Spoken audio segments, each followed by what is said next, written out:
كاملة وسلم سلاما تاما على سيدنا محمد الذي تنحل به العقد وتنفرج به الكرب وتقضى به الحوائج وتنال به الرغائب وحسن الخواتيم ويستسقى الغمام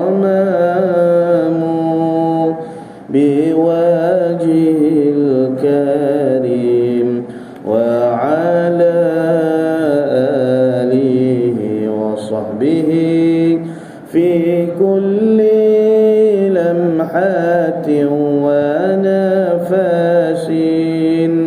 ونفس بعدد كل معلوم لك. اللهم صل صلاة كاملة وسلم سلاما تاما على سيدنا محمد الذي تنحل به العقد وتنفرج به الكرب وتقضى به الحوائج وتنال به الرغائب وحسن الخواتيم ويستسقى الغمام بوجهه الكريم وعلى آله وصحبه في كل لمحة ونفس بعدد كل معلوم لك. اللهم صل صلاة كاملة وسلم سلاما تاما على سيدنا محمد الذي تنحل به العقد وتنفرج به الكرب وتقضى به الحوائج وتنال به الرغائب وحسن الخواتيم ويستسقى الغمام بوجهه الكريم وعلى آله وصحبه في كل لمحة ونفس بعدد كل معلوم لك. الحمد لله رب العالمين والصلاة والسلام على أشرف الأنبياء والمرسلين وعلى آله وصحبه أجمعين. سبحانك لا علم لنا إلا ما علمتنا إنك أنت العليم الحكيم ولا حول ولا قوة إلا بالله العلي العظيم. رب اشرح لي صدري ويسر لي أمري واحلل عقدة من لساني يفقه قولي وسدد لساني واهد قلبي بحق سيدنا وجدنا رسول الله صلى الله عليه وسلم. يا أيها الذين آمنوا اصبروا وصابروا ورابطوا واتقوا الله لعلكم تفلحون. اللهم أرنا الحق حقا وارزقنا اتباعه. Ya Allah, ya Tuhan kami, tunjukkanlah kepada kami yang benar itu sebenar-benarnya, dan jadikanlah kami di kalangan orang yang mengikuti akan kebenaran. Wa arinal batila batilan warzuqna ijtinabah. Ya Allah, tunjukkanlah kepada kami yang batil, yang sesat itu sebenar-benarnya sesat, dan jauhkanlah kami daripada mengikuti akan kebatilan dan kesesatan. Rabbana iftah bainana wa baina qaumina bil haqqi wa anta khairul fatihin. Ilahi anta maqsudi wa ridhaka matlubi, a'tini mahabbataka wa ma'rifataka ya Allah. Nawaitu at-ta'alluma wa at-ta'lima wa at-tadhakkura wa at-tazkira wa an-naf'a wal intifa' wal ifadata wal istifadah والحث على التمسك بكتاب الله وسنة رسول الله والدعاء إلى الهدى والدلالة على الخير ابتغاء وجه الله ومرضاته وثوابه وقربه سبحانه وتعالى. Ayahanda, bonda, adik kakak, muslimin, muslimat yang dirahmati lagi diberkati oleh Allah Ta'ala sekalian. Alhamdulillah, pertama sekalinya marilah sama-sama kita memanjatkan kesyukuran kepada Allah yang tidak terhingganya di atas segala limpahan rahmat, kasih sayang, nikmat yang Allah telah beri kepada kita, sehingga ke saat ini kita masih lagi bernafas, kita masih lagi berada di dalam kebaikan dan juga ketaatan. Mudah-mudahan Allah Ta'ala mengekalkan ketaatan dan kebaikan di dalam diri kita sehinggalah berakhirnya kehidupan kita di dunia ini. Allahumma amin. Kita sambung pengajian kitab kita Bidayatul Hidayah, Permulaan Jalan Hidayah, karangan Al-Imam Hujjatul Islam Muhammad bin Ahmad Abu Hamid Al-Ghazali rahimahullahu ta'ala, yang telah diterjemahkan oleh Syekh Ahmad Fahmi bin Zamzam rahimahullah. قال المؤلف رحمه الله تعالى ونفعنا بعلومه في دارين آمين يا رب العالمين. Berkata Al-Imam Al-Ghazali rahimahullah ta'ala, keempat berdebat atau bertengkar dan suka membantah perkataan orang lain. Baik, jadi kita sambung perbahasan berkaitan dengan maksiat ataupun dosa yang melibatkan anggota lidah kita. Jadi pertemuan yang lepas, di antara dosa disebabkan lidah itu kerana perbuatan namimah. Namimah ni maknanya mengadu domba, menghasut, orang panggil apa ni? Bermuka-muka, talab pak muka, dua muka, banyaklah. Maknanya disebabkan dia tu berlakunya perkelahian, pergaduhan di antara dua pihak, dua saudara. Maka tu sebesar-besar dosa, bahkan lebih besar daripada dosa mengupak. Namimah dia panggil, menghasut, mengadu domba. Kemudian kata Imam Al-Ghazali, di antara dosa yang dilakukan oleh lidah kita, iaitulah perbuatan kita tu berdebat atau bertengkar, bertekeng. Dia suka membantah perkataan orang lain. Perkara-perkara ini adalah menyakiti hati orang yang dipercakapi dan terkadang sampai ke peringkat membodohkannya atau menyentuh hal-hal pribadi. Kemudian dalam perbantahan dan pertengkaran ini selalu tidak terlepas daripada memuji diri sendiri dan menganggapnya bersih dari segala keaiban, dan menganggap diri sendiri mempunyai kepandaian dan ilmu pengetahuan. Jadi kata Rasulullah sallallahu alaihi wasallam, hadis daripada riwayat Sayyidina Abu Hurairah radhiyallahu an, Nabi kata, min husni islami al-mar'i tarkuhu ma la ya'nihi. Termasuk daripada keelokan Islam, iaitulah seseorang yang dia meninggalkan sesuatu yang tidak memberi manfaat kepadanya. Jadi berbantah-bantahan ini bermaksud mencela kata-kata orang lain dengan menyebutkan kekurangan, yakni kecederaannya, sama ada pada lafaz atau pada maknanya. Jadi punca kita balas, punca kita debat, punca kita bertekeng dengan orang, bertekan dengan orang ni banyaklah dah. Sama ada mungkin dalam perkara agama, urusan agama, Bahkan kadang-kadang akhir ini kalau kita tengok trend perbalahan perdebatan ni banyak berlaku di kalangan tokoh-tokoh agama sendiri. Masing-masing saling nak mempertahankan hujah masing-masing.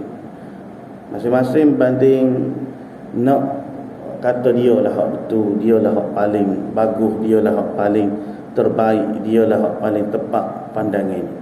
Itu soal agama lah, soal perkara yang berkaitan dengan urusan agama. Tidak terkecuali juga berlaku perbalahan, berlaku perdebatan. Yang menjadi musibah yang lebih besar apabila setiap tokoh-tokoh agama ni dia ada pengaruh dan pengikut masing-masing.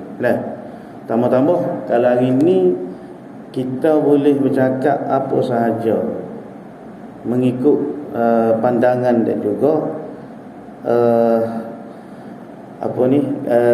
fikiran kita. Adanya media sosial, Facebook dan sebagainya. Facebook lah paling besar sekali, tempat orang bala, tempat orang menabur fitnah, tempat orang mengheret pengaruh masing-masing. Hak ni dengan pengikut dia membawa naratif untuk memburukkan satu pihak yang lain. Sama juga di pihak yang sana pula dia membawa naratif. Naratif ni maknanya dia bawa satu persepsi untuk memandai, untuk menghina, untuk memperlekeh, untuk memperendah-rendahkan satu pihak yang lain. Jadi tak habis, tak selesai. Itu sama-sama orang agama. Kita kata orang ada ilmu duk bala. Jadi orang awam, orang masyarakat umum ni jadi keliru. Nak ikut hak mana, hak ni kata gitu, hak ni kata gitu. Sehari dua ni isu apa? Isu ni lah perkahwinan, akad nikah pada saudara kita Habib Sabri Yunus. Jadi bala. Hak tu kata sah, hak ni kata tak sah. Jadi yang mengeluarkan pandangan itu adalah ulama belaka lah. Nasihat hamba-nya secara peribadi, kita sebagai orang awam ni jangan masuk dapur. Sebab mereka tu umpama seperti singa sama singa, duduk kekeh. Gajah sama gajah. Masing-masing ada keilmuan masing-masing. Cuma yang menjadi masalah bila kita tidak reti ataupun tidak menghormati perbezaan sesuatu pandangan dan juga pendapat tu. Jadi isu tu panjang lebar lah. Bila Mufti Perlis menjadi juru nikah, mengakad nikah kepada Habib Sabri Yunus tu, tanpa waktu ijab itu tidak disebutkan nikahnya. Saya terima seperti yang tersebut. Qabul, ijab tu ada. Aku nikahkan engkau sekian dengan mas kahwin, seuntai, rantai dan sebagainya. Tetapi waktu qabul itu tidak disebutkan saya terima nikahnya. Perkataan ataupun kalimah nikahnya itu tidak disebutkan. Maka menjadilah perdebatan, polemik. Maka setengah pihak menegur perkara tersebut, kerana di sisi mazhab kita pendapat yang muktamad dalam mazhab Syafi'i wajib kena sebut nikahnya dalam lafaz qabul dipanggil. Saya terima akan nikahnya seperti yang tersebut, sekurang-kurangnya begitu. Maka balahlah balah hak ni kata tidak sah, kena akad semula. Di belah pihak sana kata qaul yang yang masyhur, tiga mazhab mengatakan sah belaka, kecuali mazhab Syafi'i saja di dalam qaul muktamad mengatakan tidak sah. Jadi tak apalah kalau benda tu sebagai orang panggil perbahasan ilmiah, masing-masing kerah tegah dengan pandangan masing-masing, dan saling hormat menghormati, dia tidak menjadi masalah.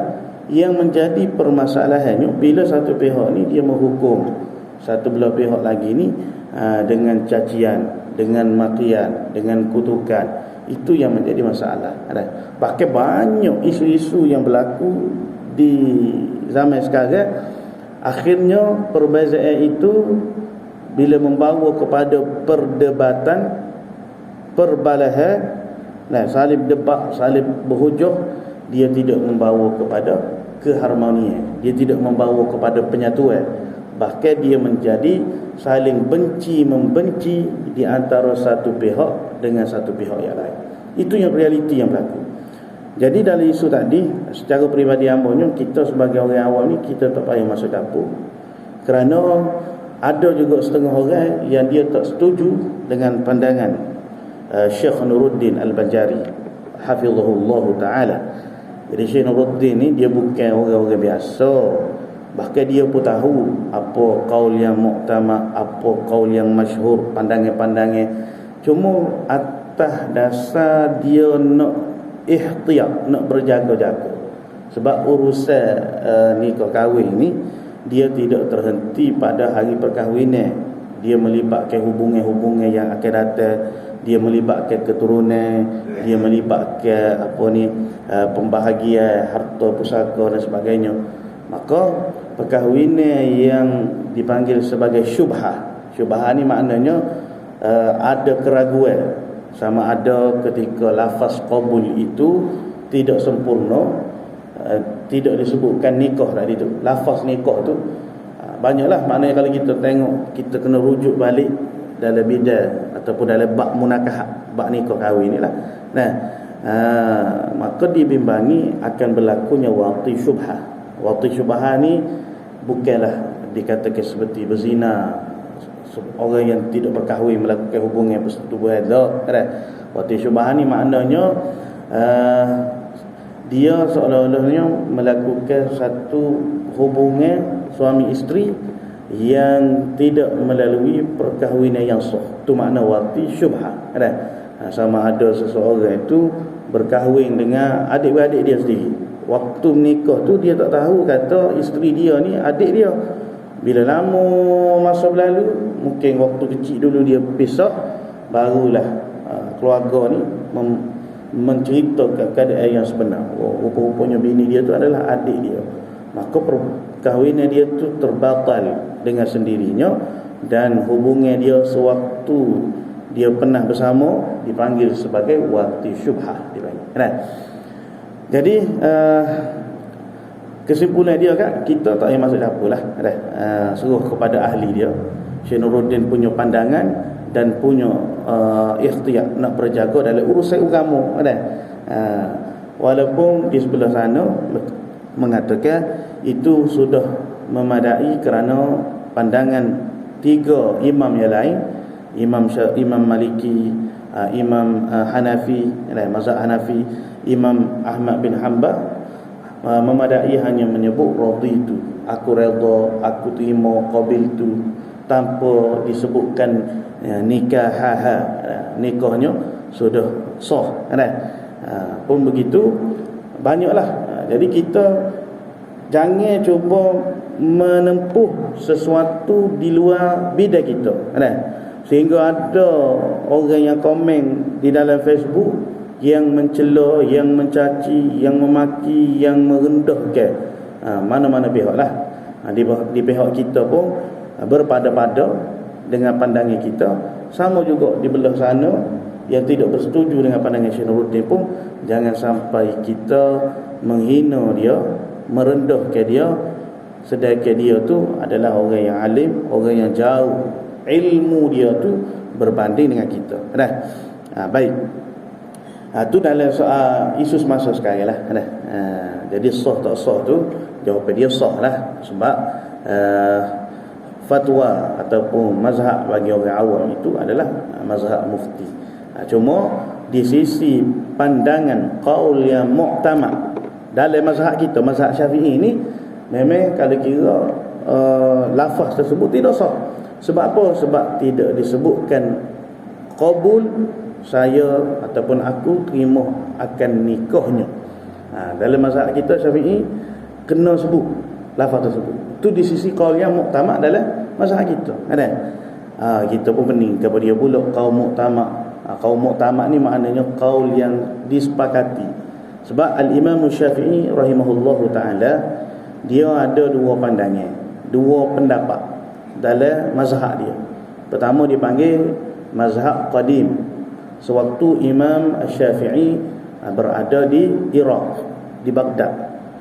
Kemudian waktu Imam Syafi'i berhijrah, berpindah di Mesir, maka di sana Imam Syafi'i telah mengubah balik, boleh dikatakan banyak pandangan-pandangan yang pernah dikeluarkan, ijtihad dia sewaktu di Iraq dulu, ditukar balik menjadi qaul jadid, dipanggil pandangan yang baharu di dalam mazhab Asy-Syafi'i rahimahullah. Kemudian ulama-ulama murid-murid kepada Al-Imam Asy-Syafi'i rahimahullah, seperti Al-Imam An-Nawawi, Al-Imam Syekh Ramli, Al-Imam Ibn Hajar Al-Haytami, Al-Imam Zakaria Al-Ansari, ini dipanggil ulama-ulama Syafi'iyah yang terkemudian selepas daripada kewafatan, kematian Al-Imam Asy-Syafi'i rahimahullah.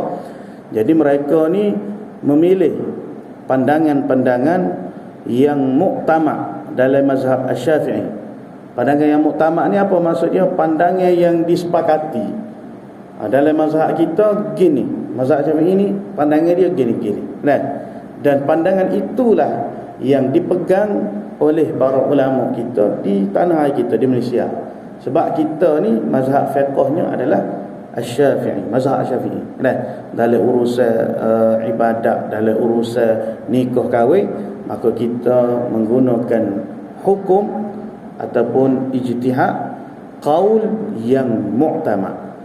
Yang menjadi masalah bila kita ni cuba nak mengambil qaul yang lain, ataupun kita sendiri tidak berpegang dengan mana-mana mazhab yang muktabar, itu menjadi masalah. Jadi kalau kita kata mereka ni tidak berpegang dengan mazhab, dia kata kami berpegang dengan mazhab. Tapi pegangnya dia tu mengikut selera dia. Dia rasa sesuai dengan pandangan mazhab lain tentang apa-apa hukum, tentang apa-apa perkara, dia pegang tu. Contoh kita kata hukum bersentuhan antara suami dan isteri tidak membatalkan wudu. Jadi masuk masalah fiqh tu. Jadi kita kaum muktamad dalam mazhab Syafi'i, suami yang menyentuh isteri tanpa sebarang alas, sentuh tangan, sentuh kulit lah kita kata, hukumnya membatalkan wudu. Tu qaul yang muktamad dalam mazhab Syafi'i. Ada pun di sana memang dalam mazhab yang lain kata tak batal wudu, sebab sentuh saja bukan dengan syahwat tidak membatalkan wudu. La masa ai dengan makna sentuh dengan makna jima', baru membatalkan wudu. Jadi bila begitu dia jadi balah. Bila satu orang itu dia nak pegang dengan pandangan peribadi, itu satu masalah ataupun itu perkara yang lain. Masalah kita nak memberi fatwa kepada orang awam, bila orang tanya, kena guna qaul yang muktamad dalam mazhab kita. Kalau tidak, dia akan jadi pecah belah, dia akan jadi celaru, dia akan timbul perbalahan, dia akan timbul perkelahian, dia akan timbul fitnah. Lagu ni begitulah. Sedikit sebanyak. Baik. Jadi di antara punca berbantah-bantah ni, ini secara umum lah, kena dengan bab kita mengaji malam ni, dari isu yang berlaku. Punca yang menyebabkan syarikat berbantah-bantah itu ada dua perkara. Yang pertama, kerana ingin menonjolkan diri dia hebat dengan menzahirkan kelebihan diri sendiri. Jadi kita ni tak ada benda lain apa yang nak debat, nak tekan orang itu, sebab kita nak kata kita betul, kita hebat, kita ada ilmu, kita ada kelebihan, kita ada kepandaian. Itu yang pertama. Yang kedua, kadang-kadang perangai buruk yang suka menghina orang. Ada juga jenis tabiat, jenis huduh. Kerja dia tu suka merendahkan orang, suka hina orang. Dan yang ketiga, sikap membantah-bantah hanya akan menyemarakkan lagi dua perkara yang dicela ni. Jadi bila kita suka balah, suka debat, suka tekan ni, dia akan menyemarakkan lagi, akan mengapikan lagi. Nak tunjuk diri kita ni hebat, bahkan nak zahir kelebihan yang ada pada diri kita. Dan yang kedua tadilah kerana kita nak menghina orang lain. maka sikap yang sewajarnya dalam perkara ini wajib engkau membenarkan apa sahaja yang didengar jika ia perkara yang benar, dan diam sahaja jika ia salah, melainkan jika membetulkannya maka ia membawa kebaikan kepada agama. Maka perbetulkanlah ia dengan lemah lembut. Ni hak payah. Bila kita tahu satu-satu kebenaran, kita nak mengalah dengan pandangan kita. Tu ramai orang tak boleh buat. Sebab apa? Sebab dia yakin dengan pendirian dia. Sedangkan kebenaran itu lebih dicintai. Sebab itulah kata Al-Imam Syafi'i rahimahullahu ta'ala. Ni kata-kata Al-Imam Syafi'i lah. Apa kata Imam Syafi'i? Iza as-sahul kitab fahuwa mazhabi. Sekiranya as-sahul kitab fahuwa mazhabi, sesahih-sahih kitab, maka itulah mazhab aku. Apa makna sesahih-sahih kitab yang Imam Syafi'i rahimahullahu ta'ala sebutkan ni?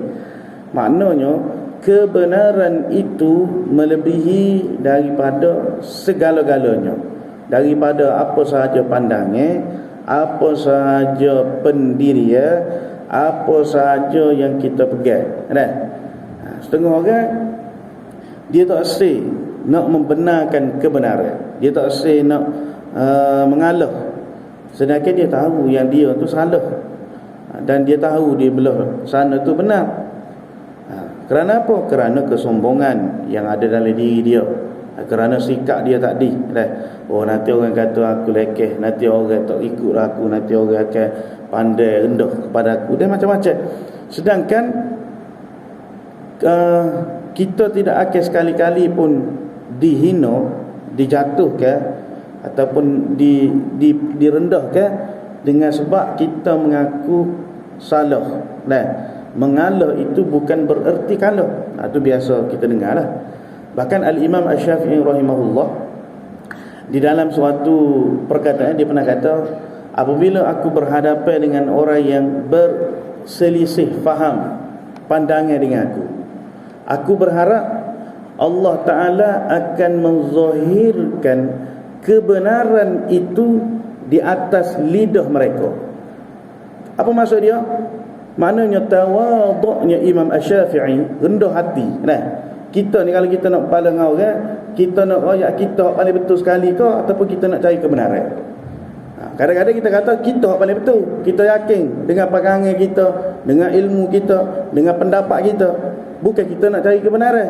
Sebab tu bila kebenaran itu dizahirkan, kita tak boleh nak terima. Kita pun mula memusuhi dia. Kita pun kata tak boleh bakar pokok ni. Sedangkan kebenaran itu melebihi daripada segala-galanya. Ini dia panggil kena buang sifat ketaksuban dalam hati kita terhadap sesuatu perkara. Hatta kepada mana-mana tokoh agama sekalipun, kita kena letak gitu. Kebenaran melebihi daripada segala-galanya. Sebab setiap orang ni dia boleh yusib benar, dan dia juga boleh yukhti salah. Tidak ada pandangan yang lebih benar melainkan pandangan ataupun hadis ataupun ayat Al-Quran yang Allah Ta'ala turunkan. Dua benda je kita tak boleh tolak, ayat Quran dan hadis Nabi. Selain daripada tu, apa dia disebut oleh mana-mana orang, mana-mana manusia, mereka itu tidak terlepas daripada kesalahan, dan mereka itu tidak terlepas daripada kebenaran. Mesti ada kurang. Masalah bila kita ni dah taksub dengan satu-satu tokoh, apa sahaja orang kritik pasal diri dia, sedangkan kritikan itu kritikan yang benar, disebabkan taksub kita, aku tak terima pandangan dia mesti betul. Jadi dia mesti betul tu satu perkara yang bahaya lah. Satu perkara yang bahaya. Tapi perlu diberi peringatan, kena ada keinsafan, insaf. Orang ini dia tak ada insaf. Bila dia tahu kebenaran, dia tidak ada rasa nak mengalah, ada rasa insaf di hati dia untuk menyatakan kebenaran. Sebab tu Al-Imam Syafi'i rahimahullah, dia kata apabila aku berjumpa ataupun bertemu dengan orang yang bersalah pandangan dengan aku mengharapkan supaya Allah Ta'ala menzahirkan kebenaran itu di atas lisan orang yang menyelisihi aku. Ini satu adab yang sangat tinggi, adab yang sangat baik yang boleh kita jadikan pengajaran. Baik. Jadi kalau kita tahu lawan kita tu salah, pandangan dia salah, jadi niat kita nak betul supaya apa? Supaya memberi kebaikan kepada agama. Itu niat kita lah. Maka perbetulkanlah dengan lemah lembut. Seperti mana kata Masyhur bin Muhammad Al-Quraizi, man yarkabur rifqa la yastahqibuz zalala. Sesiapa yang menggunakan kelembutan, maka dia tidak akan tergelincir. Kerana ada hikmah maknanya dalam teguran, dalam perkataan kita tu. Bahkan Al-Imam Syafi'i rahimahullah mengatakan, yukhatibani as-safih bikulli qubhin fa akhrahu an akuna lahu mujiban. Orang yang dungu ataupun orang yang bodoh mengajakku berbicara dengan penuh kekasaran, lalu aku enggan menjawabnya. Jadi biasanya perangai orang yang dungu ni dia ni suka kecek kasar, suka menyalahkan orang. Maka kata Imam Asy-Syafi'i rahimahullah, an akuna lahu mujiban, maka aku enggan menjawabnya. Yazidu safahatan fa azidu hilman, dia menambahkan kedungguannya ataupun kebodohannya, sedangkan aku menambahkan kelembutanku. Fa aridu hilman ka'udi zadahul ihraqu tiban, ataupun seperti kayu gaharu yang bertambah harum apabila dibakar. Ini akhlak Al-Imam Asy-Syafi'i rahimahullahu ta'ala. Jadi orang hak dungu, orang yang bodoh kita kata, dia semakin keras, semakin kasar. Maka Al-Imam Asy-Syafi'i kata, aku semakin berlemah lembut dengan dia. Semakin orang buat kasar dengan kita, semakin orang keras dengan kita, maka kita balas dengan kelembutan.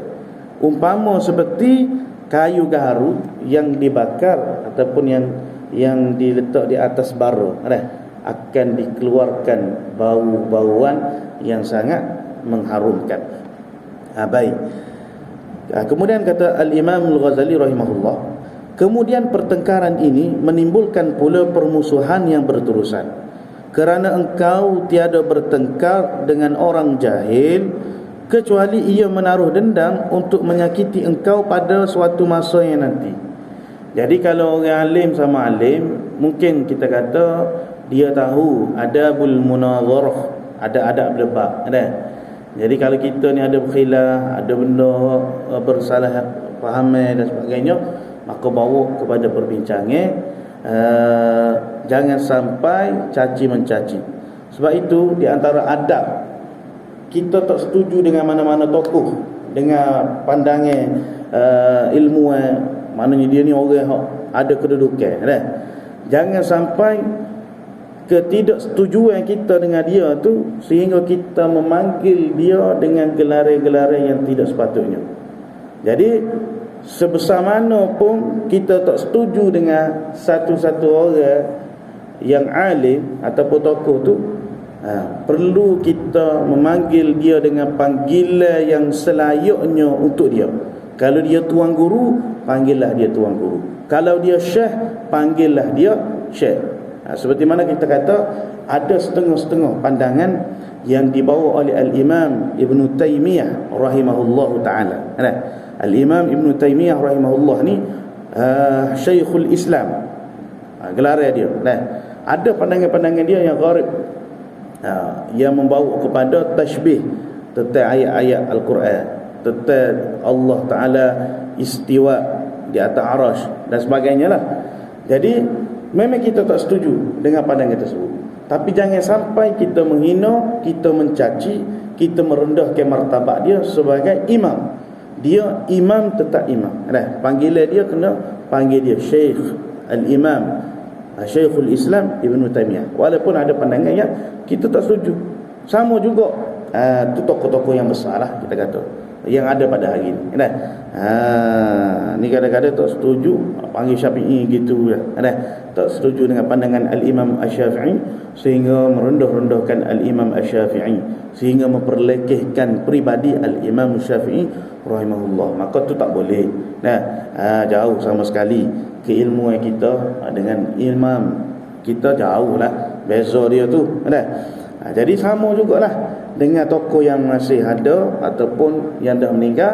Sekiranya ada sekalipun pandangan hak kita tak setuju dengan dia, maka jangan sampai kita memanggil dia dengan panggilan kehinaan, panggilan kebencian. Bahkan panggilan hak selayaknya untuk dia yang dipanggil oleh pengikut-pengikutnya. Baik. Jadi kalau kita berdebat dengan orang yang jahil pula, ataupun orang yang tidak erti lah, orang yang dungu, maka kalau dia kalah dengan perdebatan kita, akan menaruh dendam di hati dia untuk menyakiti kita pada masa yang akan datang, pada masa yang lain. Dan engkau tiada bertengkar dengan orang yang banyak sabar, kecuali pada suatu masa nanti ia akan hilang sabar ataupun ia akan habis sabar dan akan marah kepadamu, dan akan timbul benih-benih kedengkian di dalam hatinya. Mana kalau kita duk debat, duk tekan dengan orang ni, akhirnya tak habis mana. Kalau hak pasal dungung, dia akan taruh dendam dalam hati dia.